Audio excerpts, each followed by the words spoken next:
Hey guys, if you don't know me, my name is Sarah Gibson. I am a musician and just a little person.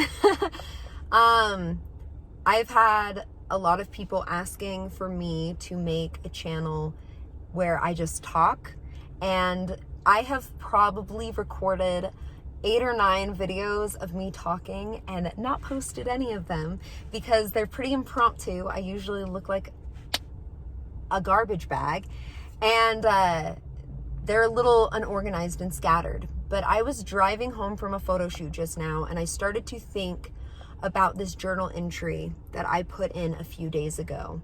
And it rang true today more than it did when I wrote it down. And I wanted to share those thoughts with you.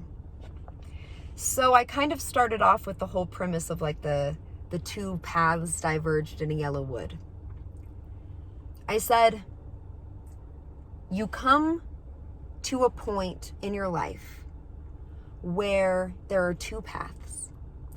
One is just the continuation of the path that you're already on, and the other is untraveled, right? The one less traveled. But this one you have never traveled. And it's covered in vines and ivy, and it screams, your eyes look at it and it screams danger. And you look down this other path that you've continued on, and there's no mystery, there's no adventure. You know what's down that path, and you know there's going to be struggles down that path, but you're used to that kind of struggle. You are comfortable with that kind of pain. So you look all the way down there and you say, you know, I may not be totally satisfied with that, but at least I have a good idea of what's going to be there. And you look at that other path and you think, God, you know, that could be adventure. But I could also walk through there and fall into a pit because I can't see. I can't predict it. This is something I've never done before. I'm going in blind. You know, our whole life, we play this little dance with our intuition and with our doubt. And as a child, we don't have this like intrinsic idea of doubt. Like we definitely over time we grow like, okay, I fell out of this tree like 5 times. Maybe I shouldn't climb up this tree anymore. But we are not guided by doubt. It's kind of like, oh, it sounds great. I'm going to go do that. It's very much like a sporadic, intuitive process being a child. But as we get older, we make mistakes. People hurt us. You know, we hurt ourselves. And we start to build this little voice in the back of our head that's like, you're not very good at that. That might be scary. You might get hurt. And it stops being like a sensible voice of like, maybe we shouldn't ollie over a dumpster, to being like, you're not very smart. You're not very good. People are better than you at this. And it gets mean. It gets really mean. And through our life, the doubt gets louder because we really entertain doubt, because fear is such a strong and such a terrifying emotion. And we entertain this doubt because it knows everything that we've been through. It knows all of the pain that we've felt. And it says, this could hurt. It could hurt worse. But doubt doesn't save you any pain. It just entertains the idea of greater pain. Whereas intuition, that little voice over here that we clouded and clouded and clouded and covered in doubt, entertains greatness. It looks at that path and it yells adventure.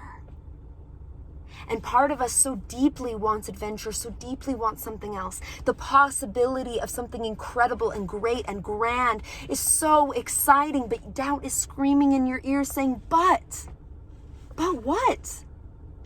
You've been on this path. You've been hurt so many times before. You've fallen into pits and you've climbed out, and people have pushed you into pits and you have climbed out.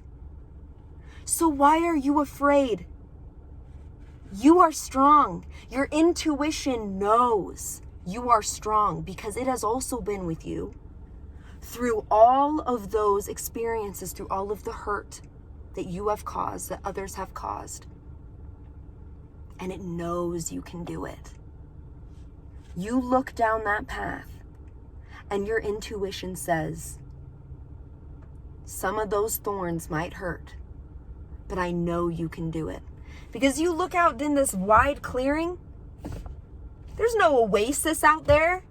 What's out there? No grand, beautiful mountain to climb. It's just this straight, barren path, right? But through those vines, there could be an oasis. There could be El Dorado. Just kidding.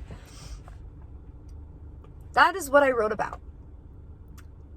And it was really just like this stream of consciousness, because I realized something that I do that everybody does. I mean, maybe not everyone, but most people do. We are so terrified of the world killing us. And I'm saying this figuratively, that we would rather kill ourselves. We are so terrified of the world killing our passion that we would rather kill it ourselves. We would rather say, no, I'm not even going to do this, than come up against failure, than come up against a brick wall with all of our passion. We would rather do that, rather than take the opportunity to let us live through the world and not in opposition to it. To let us live through our passion and not in opposition to it. We have bodies and minds. We think critically. We can create. We can destroy. Why are we destroying ourselves? Instead, that voice in your ear, that doubt, grab it. Destroy the doubt before it destroys you. I love you. I hope this made sense. It was just something I was feeling very deeply. Subscribe to this channel if you want more manic ramblings. And yeah, stay safe.